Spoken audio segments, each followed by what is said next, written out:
speaking of these players, we've got our next match we're ready to roll on to, which is SamuelTsao versus Bloodtrail. And both these players, I'll be honest, for me, have not been... You know, there's no sparks have been coming out from these players this season, at least.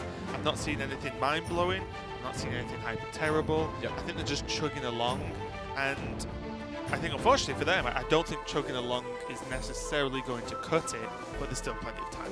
Yeah, I agree with you there. I think SamuelTsao for me last season was showing a little bit of apathy towards the end of the season. Like, he just didn't seem especially invested into it. He was, bringing the same deck multiple weeks in a row, not doing particularly well with it. Like the token druid, which I think was just not especially well positioned in the meta. But this is obviously shaken up now. It's not just one deck he's bringing, it's the 4 decks that come with the Conquest Shield format. And it does mean that he has gone with a slightly different strategy. Still a lineup that I'm not particularly in love with. I think he's brought 2 decks outside of the almost mandatory Druid and Warrior in Highlander, Hunter, and Aggro Rogue. Both of which I think are decks that were fantastic last week, but are pretty poor this week. Is the problem, because Mage has disappeared. The best matchup for both of those 2 classes has also disappeared. I honestly feel like, especially, we could talk about Bloodtrail's list in a minute. He's playing 2 lander, which is pretty sick. Pretty sick. But from SamuelTsao, I feel like it's almost like he wanted to play it safe. But by playing it safe, I think you get way, way, way less reward this week. I agree. We've seen the players who have done something a little bit more. We've seen Zoo do very well. We've seen Quest Paladin do very well, and so on. From those players, we've seen great things. And I think safe is actually unsafe this week. And I think Bloodtrail might have a good go of this, because I like his Zoo list, even though it is feels for such a consistent archetype. Playing Highlander feels weird, but Zoo has enough stuff to make it work. And also he's bringing Holy Wrath Paladin, which again I think is, yes, not a mind-blowing new deck, but a good bring to the tournament this week. So I like Bloodtrail's lineup overall. How it lines up versus SamuelTsao, I also like. So I think SamuelTsao might just be a little bit too relaxed for this week, and maybe not adventurous enough. I think that's the word, just too relaxed. He's kind of taking it with decks that he thinks are pretty good, and I doubt he would have especially gone with anything that he found a meta breaker with, whereas I think some of the players, Quest Paladin with Zoo, or even with Priest, you call that a meta breaker.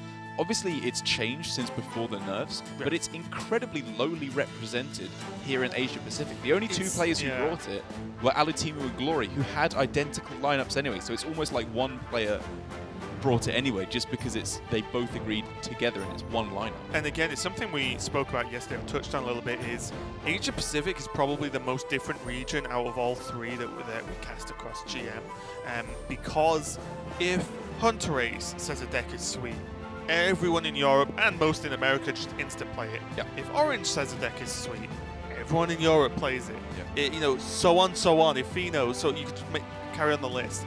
And then in Americas, it's very much the same. A lot of the Americas players practice in big groups together. Yeah. A lot of them there's a lot of crossover, I think, in how they practice and who they respect in terms of what lists they try. Whereas I feel like if you split out the lists based on any region, i.e., Korea, Japan, and so on, then you'll see differences in those clumps, which means it's not as much crossover and not as much sort of neutrality across all the players in Asia Pacific, which leads to this just completely difference in opinion on how to play the game. It's very interesting from us. Yeah. I just think some players are going to get very punished by it as well. I agree. A non-homogenized metagame, one could say, like milk.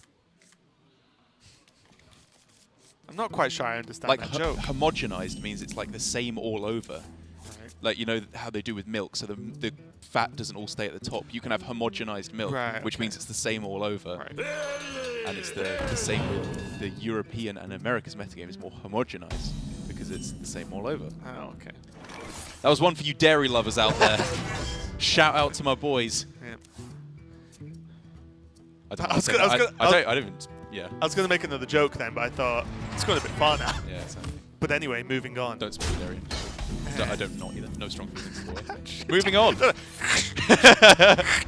He digs that hole further and further.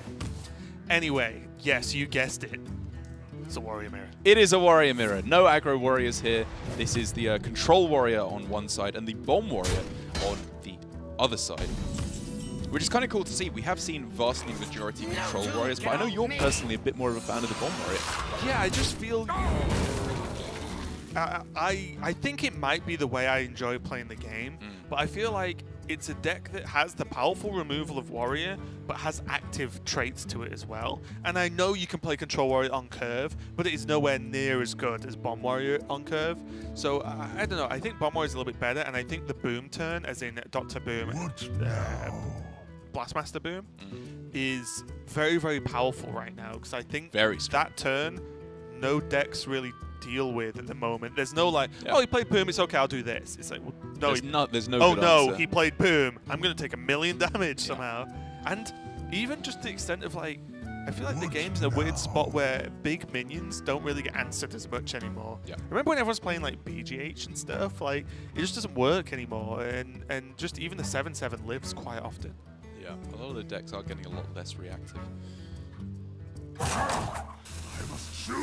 But it's going to be a bit of a slow start, actually, to this game, with SamuelTsao drawing double Warpath, double Brawl, Shield Slam. Like, you know, this is an incredibly reactive hand when, as the Bomb Warrior, you want to go one drop, Coin Snip Snap, Goblin, Devastate. You want to curve out, man, and really start almost play it as an aggro deck. That was how it performed best in Grandmasters Season 1, when Bomb Warrior was, I think, the most popular deck over the entirety of Grandmasters Season 1. That's almost certainly true. Yeah, yeah. It was just functioning at its absolute best as a curve deck. Restless Mummy never that bad into these mid-turns against Warrior because Dynamatic doesn't really deal with it. But it also doesn't deal with Devastator either. So.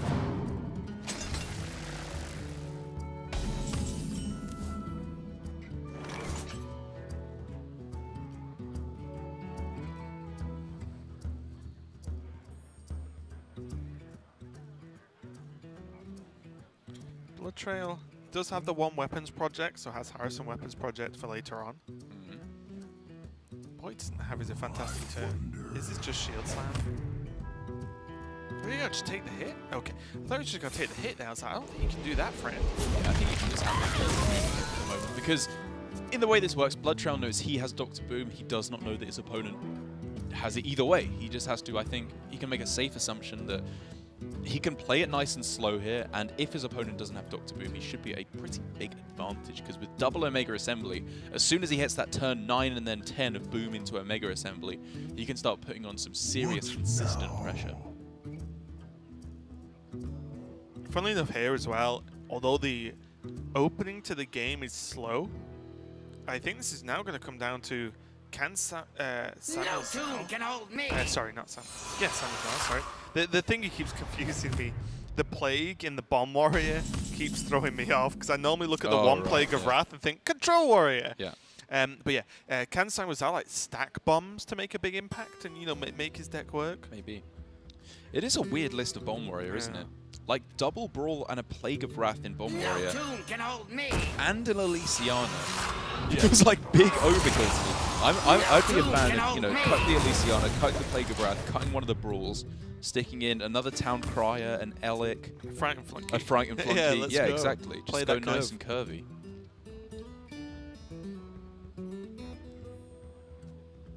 Does he do it? No. I wondered, just because he'd seen a Shield Slam. Yeah, yeah, yeah. I mean, I guess, you know, there's argument for it. If it goes unanswered, you're in a pretty decent spot. But at the very least, if you get answered by Tomb Warden, even then you're just kind of trading in, it goes even. Whereas this could be so strong late game.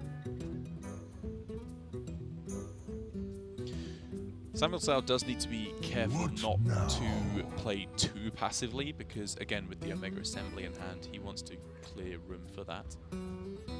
I think he's trying to work out whether he does need to stack bombs or not, and if he does, then he'll want to, you know, like Elic, Goblin, Weapon Swing to like just put 1,000,000 bombs in Bloodtrail's deck and hope they go off.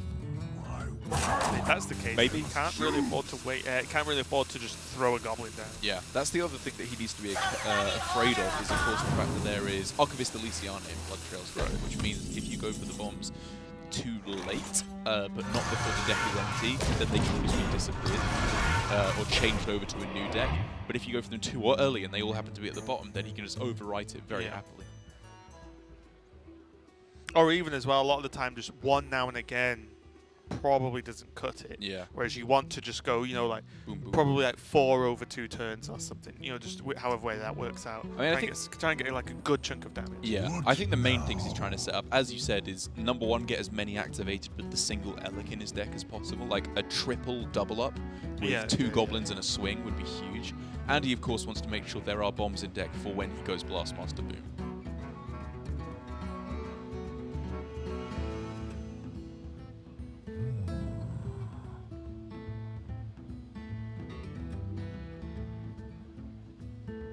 And so if SamuelTsao did want to start clearing up cards from his hand to set up for the Omega Assembly, double Shield Slam is a way to do that. But he just doesn't get much benefit out of that. Only pushing 3 damage makes me feel like it's not worth it, which almost makes me want to push towards a Brawl in this instance. It's weird, isn't it? Yeah. It's probably not Brawl worthy. Ooh. Decision made, Derek. It is Blastmaster Boom worthy. SamuelTsao has nothing left in his hand in terms of pressure. Turn 10, we can see the Omega Assembly, but even that isn't guaranteed. He is making a big aggressive push here. I have a question. I don't know if it's worth it. Instead of the Rover, Shield Slam? would Shield Slam coin Shield Slam just ever been better? Maybe. Because it sets up for a very strong Brawl for Bloodtrail, whereas now it's a weird spot, right? Because the Brawl is worth for Bloodtrail, but he doesn't even have to go for the Brawl. That's That's what I mean. Yeah.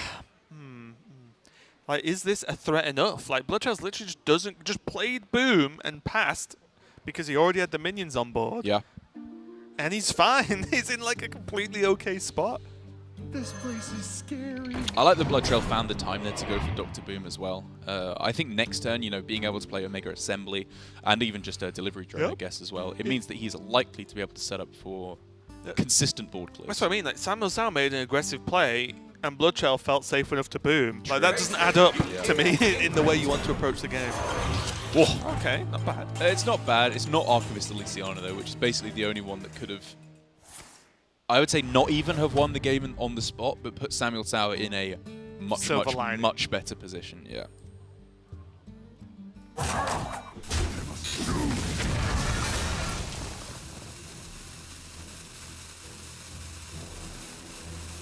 This feels like a Shield Slam situation, right? Just use him, yeah, like, use him and go face. Push face. Like, you're not playing Boom to control the game, I hear. You're playing Boom to whack him in the face until they die. Yeah, to blow this place sky high. Well,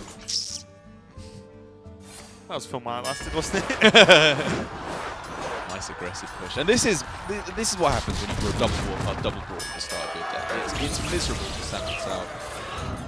But it happens. But also what happens when your deck just has way less low curve minions, right? Like, yeah, true. It's true. one less Elec, one less Town Crier, you know, so one on, less so on. Rover, one it's just one less Flunky as well. Like, he's playing so few early cards. It's almost to the point where I think SamuelTsao's tried to go halfway. And Trying to do too much. And I feel if you go halfway with Bomb Warrior, the whole point of Bomb Warrior is the early game is nuts. Yeah. And if you remove it to be a bit better in control matchups, then your early game sucks and your control's not as good as other control decks like Control Warrior. Right. And so then, what does it beat? That's the thing, is I guess what he's going for with Double Brawl and Plague of Wrath is to be good against Druid, would be my thinking, because they can make consistently quite big boards. I guess this is like more of a good anti-mage deck. That's what I'm thinking. And Yeah, there are no exactly. mages. It's good anti-mage because you've got all the brawls and You've got Brawls and Plagues, and you've got good enough early game, and Bombs actually do a good job of threatening Mage. Yeah. Apart from, what does a good job of threatening Mage is it being nerfed. Because Yes. no one's really playing it. The ultimate counter, the nerf hammer.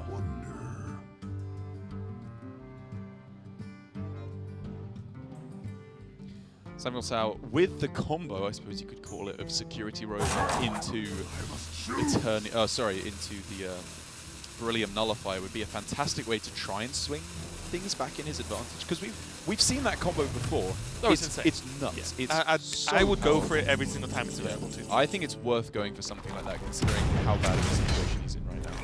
And you start to see, though, you know, Bloodtrail has no armor. Yeah. That's good. The Bomb's done something. The Boom's done something. Deserves a new win. Get wrecked.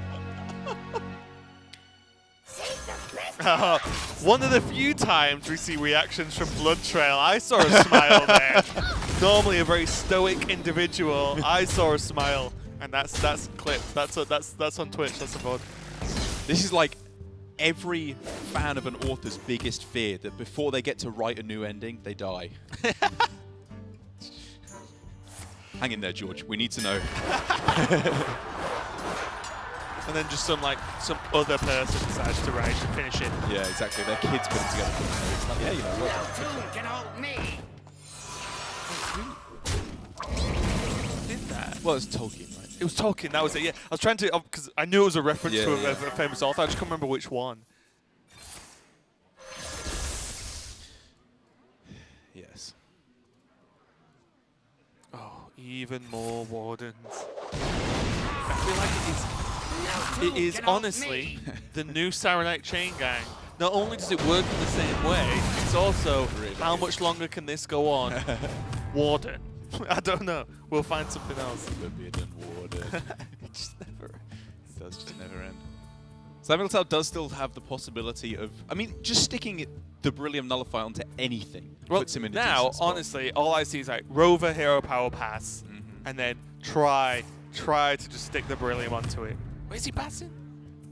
Wow, he's taking it slow as anything.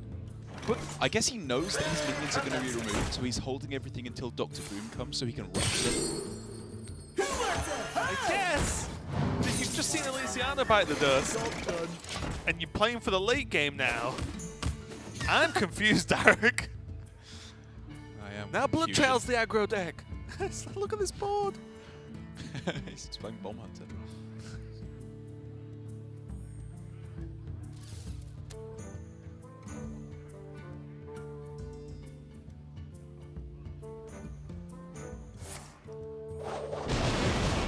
And this is somewhat reminiscent of how we saw Rivius play against Bloodtrail. It's actually kind of interesting to see the dynamic. Bloodtrail, similarly to how he played the Warrior Mirror against Rivius yesterday, is playing quick tempo, getting his cards on the board quickly as anything.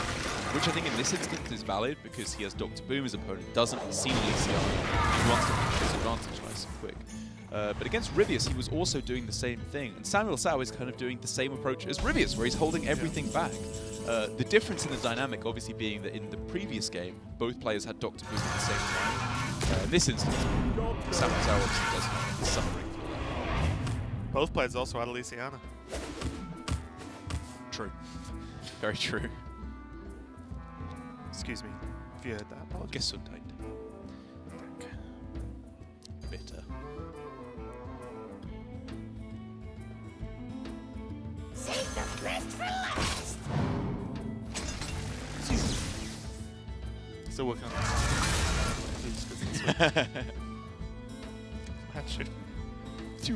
Derek, come over and play some Hearthstone. Okay, you open up. There's just file after file, like sound files of me just going zoop, zoop. All these random Hearthstone noises. I'd be like, oh, I'm serious. I was just joking about it. now? Is this just worth it, Ziliax? I'm wondering if it's worth coin Beryllium Nullifier. Oh, that's a good point. He's still How much coin. health does that stack on? I didn't see it That's hiding 8 in the corner. and 5, 13, which means with an attack in, it's dying to Omega Devastator, which means it's probably not worth Use the Ziliax. Whoa. Full counter. it. Whoa. Wow, it doesn't take the Beryllium Nullifier. I guess he's just got so much stuff to do in his hand, he'd rather have the one drop. Expensive things to play. I guess so. That's just surprising. Like maybe I overvalue Beryllium Nullifier in the I mean, matchup, every time but- we've seen it played, I think it's won. Yeah, so. exactly. It's been nuts. I think that was Dr. Boom. There we go. Okay. I'm so SamuelTsao can start doing something with these mechs he has in hand. Next turn. Next turn, yes. So big. Like, he has to coin to use the hero power, like coin zap. If not, you just can't zap. And that's one whole minion that's alive because of the boom nerfs. Yeah, I think he's wondering about Shield Slam. Because what happens if Ziliax magnetizes on, or any other generated mech magnetizes on? How does that affect his game plan? He cries a little bit. Yeah, he does cry a little bit in that instance, actually. Good hero power to deal with Ziliax Magnetite. Easy! Really valuing getting rid of the removal tools and keeping the minions in hand. So here we see Bloodtrail keeping his hand size nice and low, preparing for those Omega assemblies later on. Excellent play. The Devastator just turns around, looks at Bloodtrail, is like, come on! Look at the job I just did for you, and you're going to brawl me now. And you're just like, fight your brother. No. Bloodtrail just walks in with a snooker cue, snaps it in half, throws one stick down and walks out again.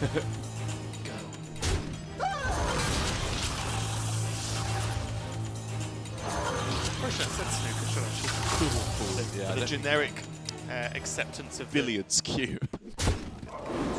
Played billiards. To me, that's just a different word for pool. Oh, I mean, it's a different game. It's very surprisingly fun, actually. Oh wait, billiards is numbered, isn't it? Pool. This place is scary. Well, billiards is like you only have like 2 or 3 balls.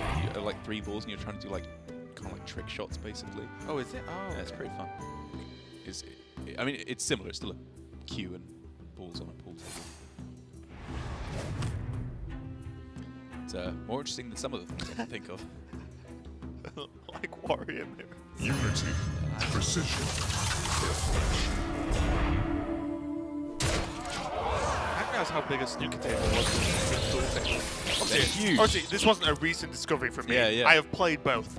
It's just when you play snooker and then go to a pool table, you're like, where's the rest of it gone? Well, I only played. We had like a snooker table at home, but it was obviously like a tiny one that you can fit in a house. Because I thought you were about to say, no, we have a snooker room. No, I was like, wow, okay. We put it up in my bedroom, but then you literally couldn't move in there, and you had to have the pool cue at like 90 degrees directly upwards. We used to do that with we had a table tennis table. Oh, yeah. And we actually got one that's full size, and it fit in the room when everything was taken out of the room. Right. And there was still a side you didn't want to play on because the side had a slightly less room to step back. I don't think there's a single building in the entirety of Manchester that could house a full-size ping pong table. I live in Greater Manchester, to be fair. Sorry, Greater Manchester Very area. loose area. So I've heard. It's like saying, oh yeah, going to LA. You're not though, are you? You're in Burbank. Okay, let's get back to this game. Something might be happening right now. It's just trading back and forth for the most part here, until we get right through to the end when the Elysiana. We're going to take a break.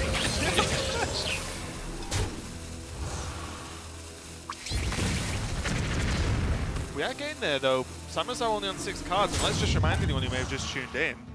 Elysiana is gone for SamuelTsao. He had it pulled out of his deck and killed. So SamuelTsao is -1 Elysiana, does not generate more cards into his deck. Bloodtrail still has it available in the deck somewhere. So Bloodtrail, in terms of just a raw fatigue game plan, is just going to win.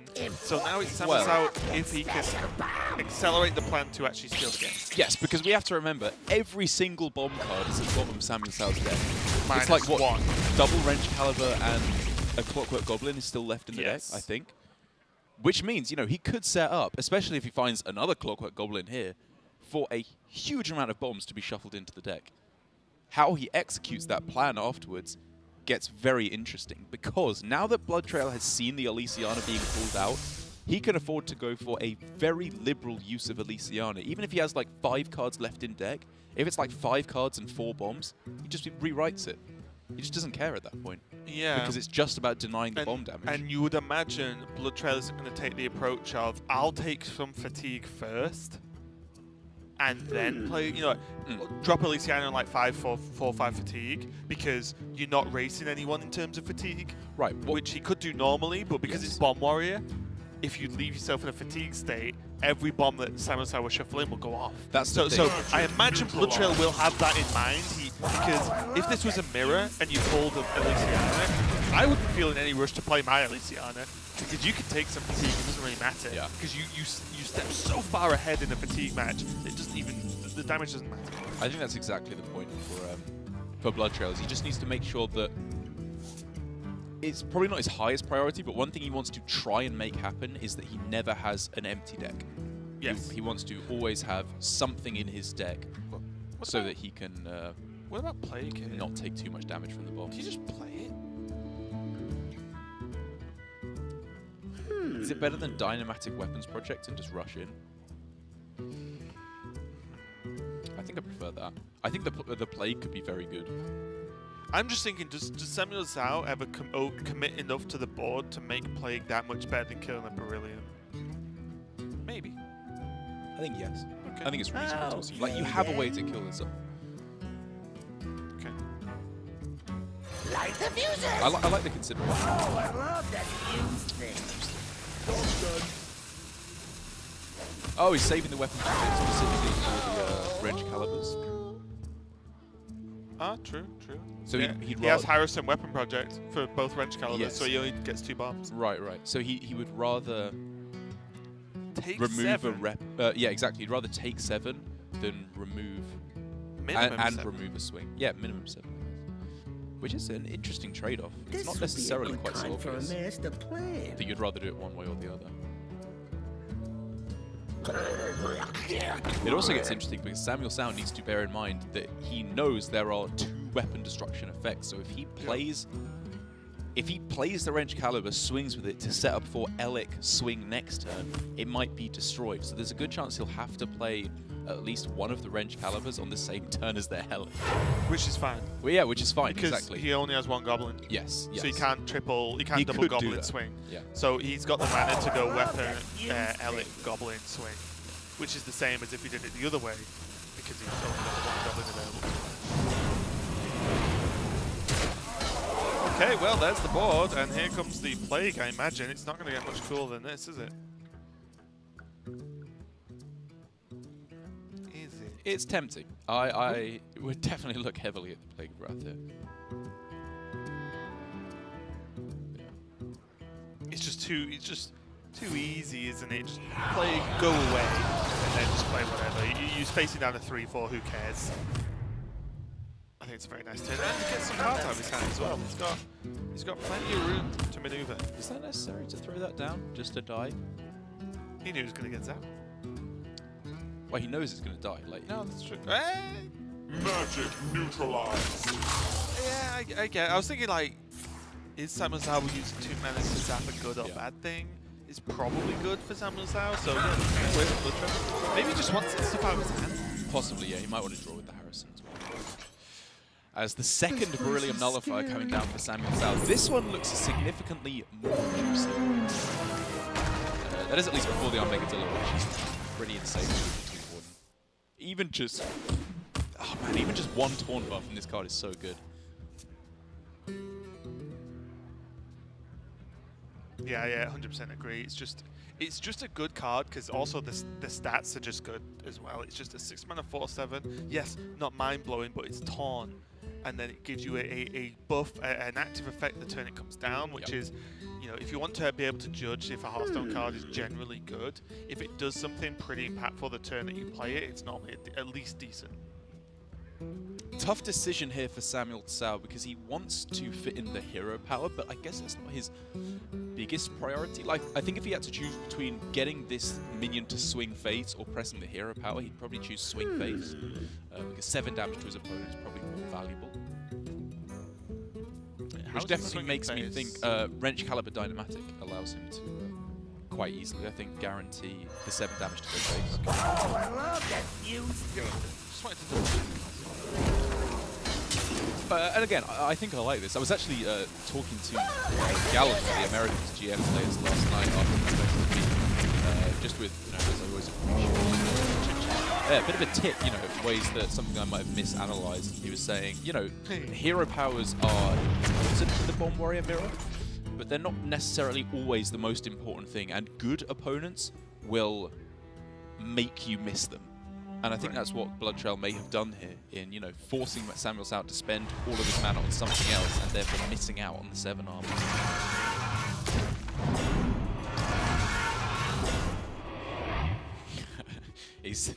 He had lined up the attack there because he's thinking, oh, 12 damage, 12 health, perfect.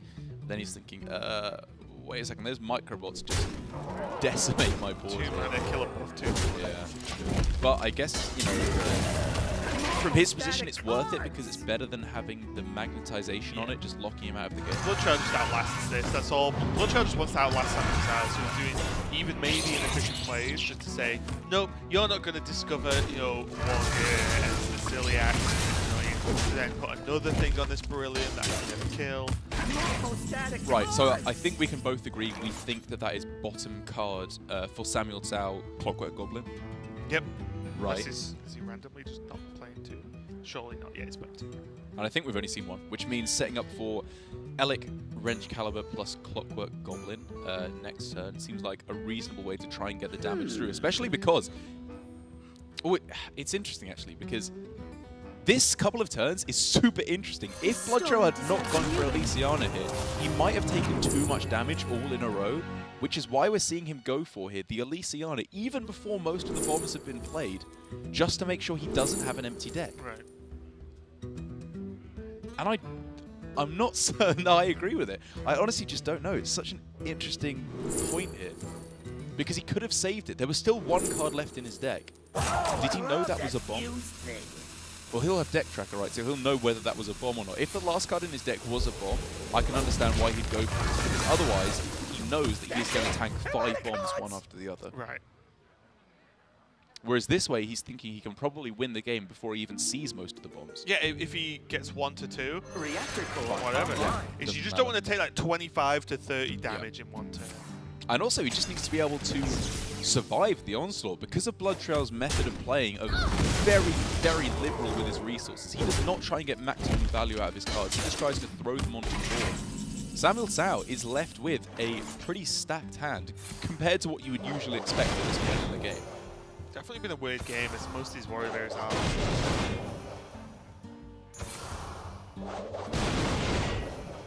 I'm kind of impressed that SamuelTsao has managed to hold on to Brawl and Plague and Raptor the entire time. Like, how has he managed to chew through all of Bloodtrail's threats? I guess he's just very threat-like deck.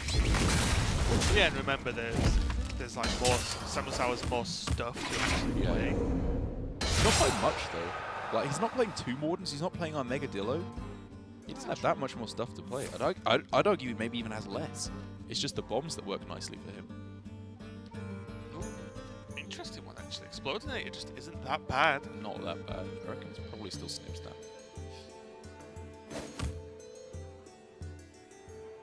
Just for the raw power. And the fact that if this security raider survives, the magnetization of the snips now very, very big. But it's all going to have to happen quickly because SamuelTsao has to kill Bloodtrail in a very timely manner.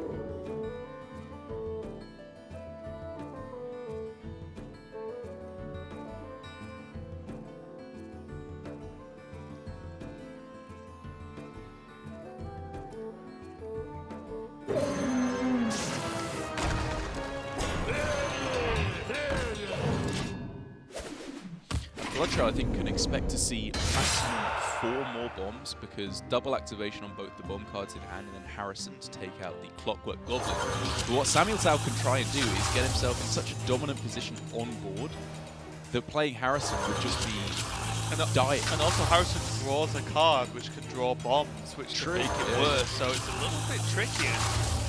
Maybe we called this a little bit too early. Maybe SamuelTsao's just making it worse. He could do. This is the benefit of playing this bomb run. It always looks like you're behind for the whole time, but you can just pull it out. At the same time, the majority of the time with the Brawl hits, Bloodtrail's going to be fairly happy. SamuelTsao's happy though. There's a big problem for Bloodtrail. Still a decent amount of pressure. As long as it keeps out arrows. Tiki's starting to tick up for SamuelTsao. This is going to be close, dude. This is going to be And also, very SamuelTsao now close. can't do the bomb turn. Yep. Oh, wait. Does Bloodtrail ever wait him out? Does SamuelTsao attack and then brawl? Never, right? Never. Crazy things. Yeah. Watch myself play. It's just a thought, because that is a low amount of damage. 8 damage a turn. That has to be a quicker fatigue counter, quicker damage than the fatigue. Unless you can find like exactly Ziliax or maybe 2 Mordants, but I think even that wouldn't be enough. What is going on, Eric? Yeah, this is getting very, very tense.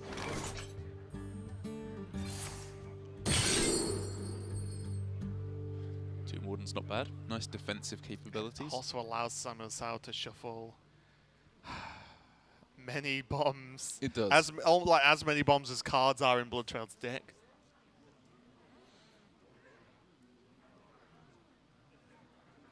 Okay, then.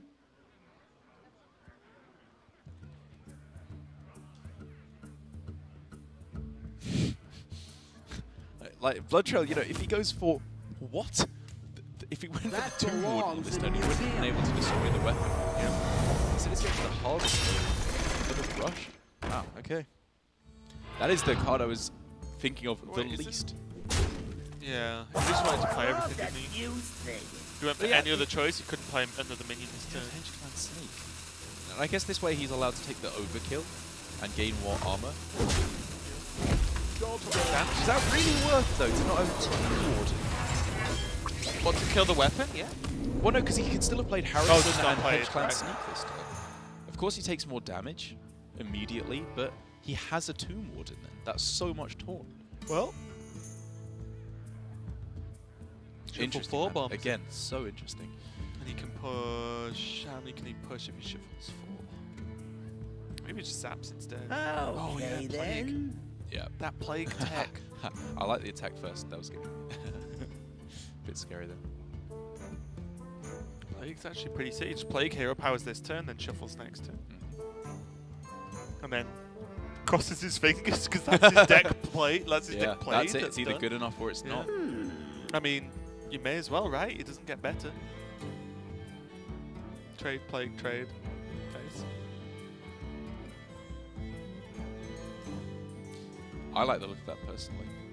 Oh, I love that fuse thing.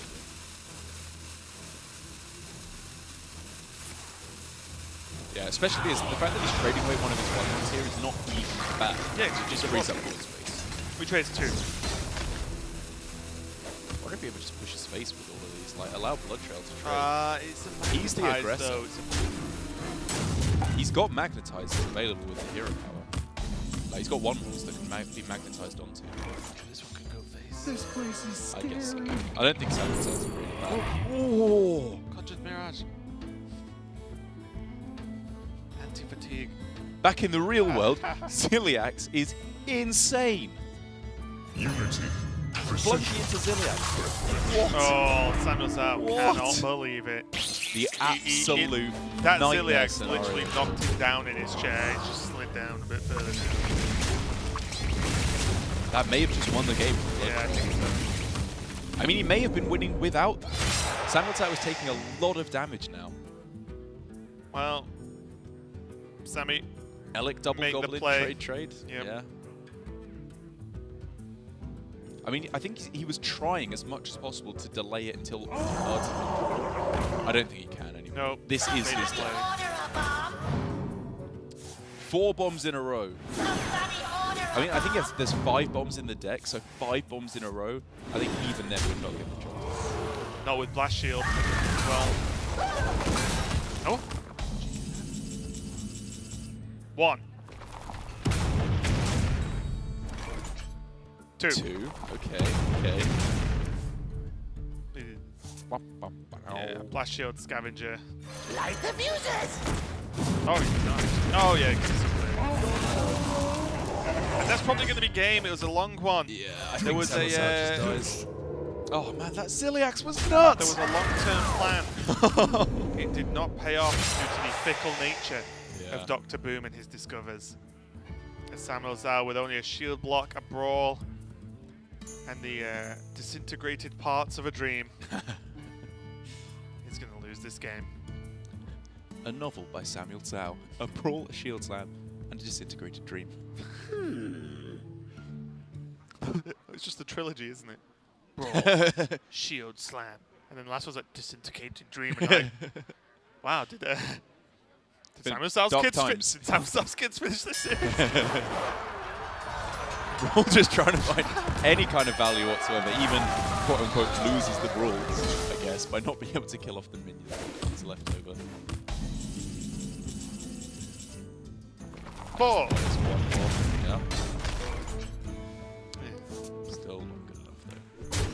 As long as it keeps keeps out What is that? arrows. How close is he to lethal? Is he on like 6 now? Or something? Well, his next turn 100% lethal. Like, even if Ziliax is just Oh yeah, that's what I mean. Like the fatigue's like really high Yeah, now, yeah. isn't it? 7. Does he discover? Does he make Mechathune? his way? Uh? Oh jeez. Game's gone long enough, but SamuelTsao is just going to finish it with a hero power, and that is going to be game number 1 in this series. Bloodtrail taking it. And boy oh boy do you have to feel for SamuelTsao there. Elysiana ripped out of the deck. Ziliax discovered right at the final moment. A lot had to go wrong there for him. Yeah, and it definitely It did. And I think we can all agree that we all need a bit of a break after that one. So go and grab a drink and refresh yourself and get ready for game number 2 between SamuelTsao and Bloodtrail. It's coming right up. Well played!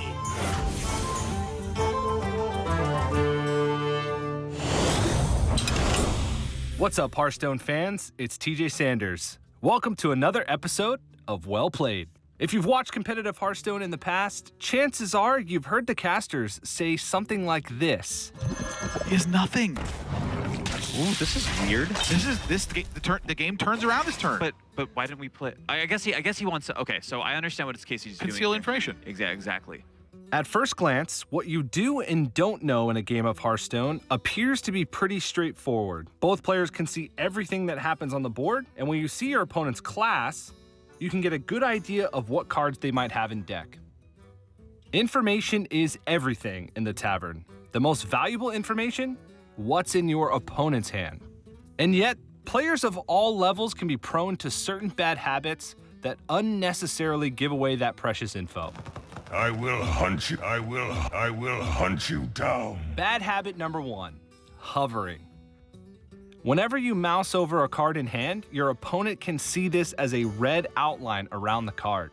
Say it's turn 3, you have no minions on board, and your hunter opponent keeps hovering over 2 cards before they settle on playing Animal Companion. To my side. Their only other good on-curve play is Master's Call. Based on the hovering, you can get a good idea of where the Master's Call would be in hand. Bad habit number 2, pointing.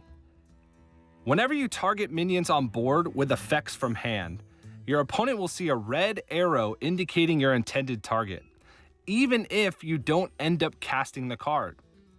For example, you see the red arrow as your rogue opponent uses a card from the far left to target their own evil miscreant before they end turn. They just gave you 2 bits of information. 1, they have a card in hand that targets minions, and 2, it's likely to be Shadow Step because you're playing against Rogue. Generally, bad habits like these can be avoided by planning out your entire turn in advance. Try not to hover over or point with any cards until you know the entire sequence of actions for that turn. Bad habit number 3, playing the wrong copy of a card. Though this is usually a habit born of forgetfulness, it's something that top players should try to optimize. The meta these days is rife with cards that generate other cards. Every once in a while, especially when you can discover, you end up with additional copies of cards you already run in your deck. Cards like these tend to be more valuable because your opponent can rarely account for them. When I play Cyclone Mage or Tempo Rogue, I often find myself asking, wait, which one of these started in my deck again? Unlike the history bar, where generated cards played are labeled with created by, nothing in your hand has such a label. If you're forgetful like me, here's a pro tip. Use golden cards. A golden Shimmerfly would also produce a golden Deadly Shot, and when you run into a memory block, all you need to remember is, save the shiny one.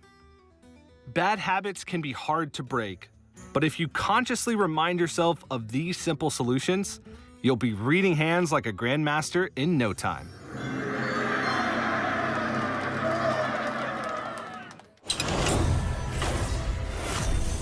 Well played!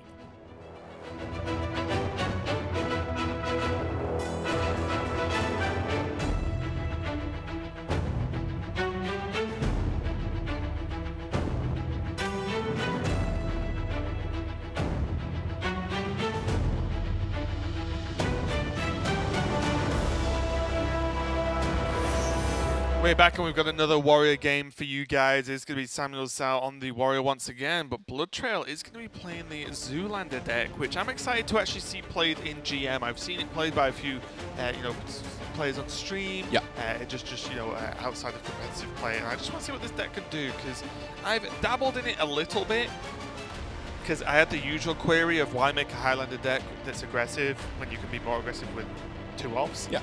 But honestly, it ain't bad. Zephyrus opens up some incredible lethals, and you play an aggressive deck anyway, and if you draw Zephyrus, it just adds up to, you get Wind Furies, you get Soul Fires, you get all sorts of damage just to finish the game.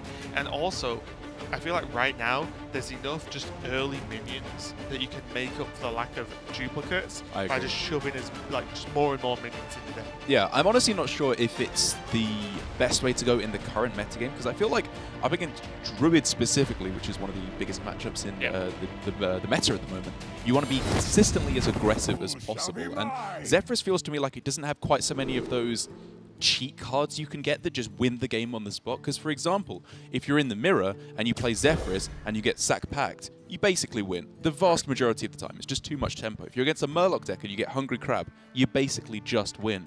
Whereas against Druid, I'd rather have 2 Flame Imps. I'd rather go nice and aggressive right at the start. But I'm honestly very interested to see how this will shape up against the Warrior in particular.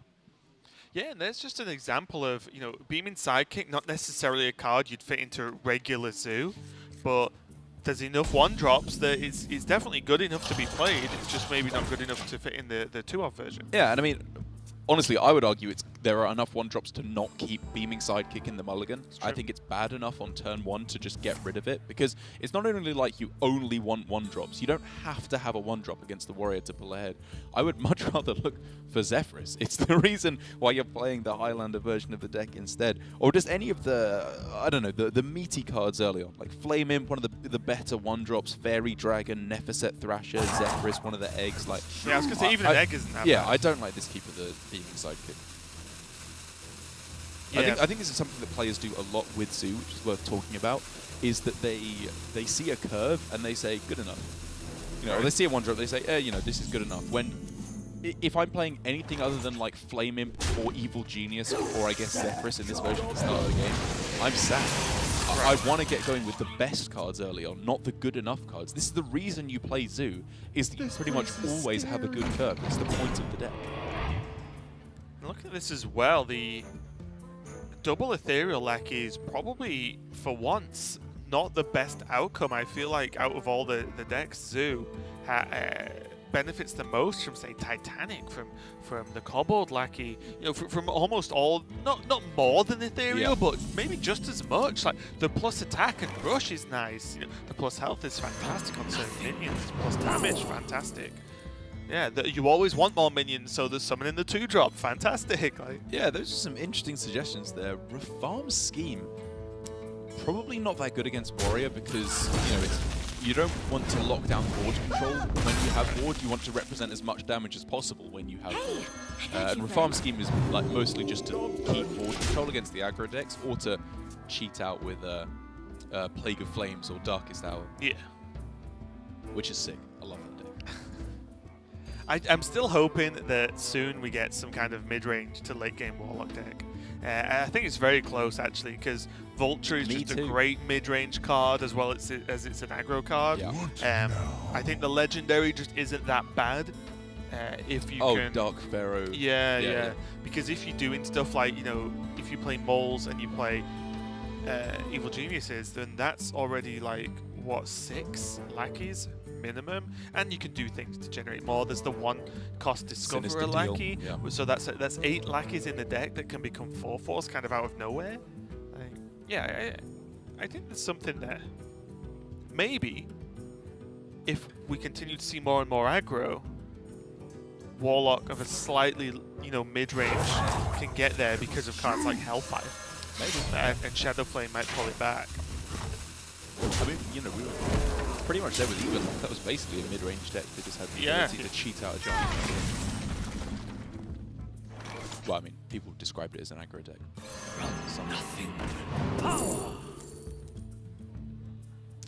I think I like the look of the Solarium there. The Inferno, I think, is A little bit too situational, despite the fact that it could be actually. Well, especially considering right now that's a demon that would gain +1 attack. Yeah. Like if we'd seen Rafam's scheme, then the classic combo of Rafam's scheme into Inferno could have been a consideration. Classic combo of Reform scheme. It doesn't get cleared by Warrior into Inferno. Too many ifs and buts as far as I'm concerned. No tune can hold me. One card that was No tune can hold me. messed around with in the early iterations of Zoo was a card I forgot the name of, but the Warlock card that you insta-kill a minion but take its health in damage. The demon, it's a 7-drop. Oh yes, yeah. Was yeah. actually like it's not a bad card in itself because the times where your opponent puts one big taunt in the way, boom, snipe. It's around turn 7 normally is the make or break points, and you just go boom, gone, sniped, and you don't care about your own health most of the time. So I think that's a card that fits in a mid-range deck. yeah. nicely. It was messed with. It wasn't kept. Yeah. It doesn't even make it into this, which is a one of Zoolander deck, but. Already now, speaking about this game, the game feels like it's kind of passed us by a little bit, but SamuelTsao does have to go on extreme levels of defensive here. Yeah, and to be fair to him, I still don't agree with the beaming sidekick mulligan because I think he got quite fortunate given that he got the curve from Mecha into Evil Genius. But it has worked out very nicely for him to keep this Evil Genius at a nice high health. It's less susceptible to the Restless Mummies, of course, and just Reg Calibers as well. Means that this is a pretty unsusceptible board to any kind of removal. Yeah, and you've got to look now. Spirit Bomb, great as spot removal, almost kind of like that minion I was talking about. The deal X, take X. But the egg makes the future removal worse for SamuelTsao that he can use. But there's options now because what's that? 3, 4, 5, 6, 10, 16. So he can't get rid of anything this turn, but he can set up for a very likely Leroy kill the turn after. It's not that far off Leroy lethal on this turn. I mean, he literally doesn't have the mana to draw Yeah, anything, right? This is the worst Solarium I've seen in a long time. Oh no, wait, the Nefset Thrasher doesn't. Oh, maybe that's. Yeah, actually, wait, drawing bomb off Nefset Thrasher is good. Off the Solarium. Because it acts as a. You don't discard the Thrasher at the end of your turn. Yeah, because the bomb draws the minion, Yeah. not The Solarium. not the Solarium. Yeah. That's a pretty good Solarium then, actually. It wasn't too shabby, and to be honest, as long as this egg came down, I've been pretty happy. And now this unpowered Steambot means that not only is it's a speed bump, but it didn't do any trades, it did no damage to the board, and now yes, there's triple Warpath. But there's too much stuff on the board. So what? Like one, it doesn't even kill the 3/5, which is insane. Titanic Lackey in this deck is the nuts. So is Safeguard just too passive? We can see he just died. Yeah. Right. Actually, he wouldn't. Oh no, he would. What? He would. Yeah. He would.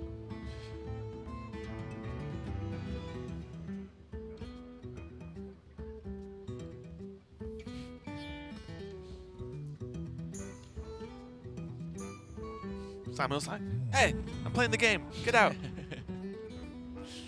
He's not like that. I'm sure he would be that rude. But he's going to make a tough choice. But I think outside of Brawl and the egg lives. Well, he doesn't know that there's Leroy there, of course. Oh, no. I'm just saying, like, outside of that exact player, I don't really think anything else keeps him up. Yeah. Shield block, shield slam on like the biggest guy. Say the magic word. Just got to know there's no Leroy there. It's his best avenue to victory, I think. But we can clearly see, even without the Direwolf Alpha, plenty of ways for Leroy. I think actually without the Alpha, exactly. One damage from the Knife Juggler. Well, wouldn't it have depended whether... Oh yeah, because you could guarantee the juggle, yes. Oh, well not. So you could have missed. You could have missed. I was going to say it first, can you guarantee it? And then I took your word for it, and then I felt silly for me. Oh yeah, because of the Leroy summoning the guys, it would have been a 1 in 3 for Leroy. Yeah. Interesting. That is quite surprising. But most interesting, it does mean that that Bloodtrail actually 2-0s this series, and is pretty good when you can just fairly straightforwardly. That Warrior Mirror was an extremely long one, was not that straightforward, but just getting a 2-0 win, just get it gone, gonna be feeling pretty good. And that Zoo, like I said, that was Highlander. There's only one of us in the deck, but it's just aggressive because there's enough. It's not like trying to play Highlander deck after rotation when there's the least amount of cards in the pool. There's enough cards now. I feel you can just play enough. There's enough decent 1-drops, enough decent 2-drops, especially in Zoo, and then you just start from there. Very, very impressive overall. I am tempted to agree with you. I was very skeptical about every kind of Highlander deck before we came into the rotation. I thought that it would probably not be strong enough because of the power of decks like Cyclone Mage. I was just thinking, why would you ever play Reno Mage over Cyclone Mage when that was so dominant at the time? But it very much did get pushed out of the meta, and now it seems the power of Zephyrus is. We're only still starting to realize how strong it can be. Yeah, I was just gonna say, if Zephyrus was drawn in any turn of that game, it would have been even more one-sided. Yeah, it wouldn't have even been, oh, Zephyrus would have been okay. So no, it would have been over even quicker because Zephyrus is only good and only better than every other minion in your deck, basically. So kind of crazy overall, but we've got one more match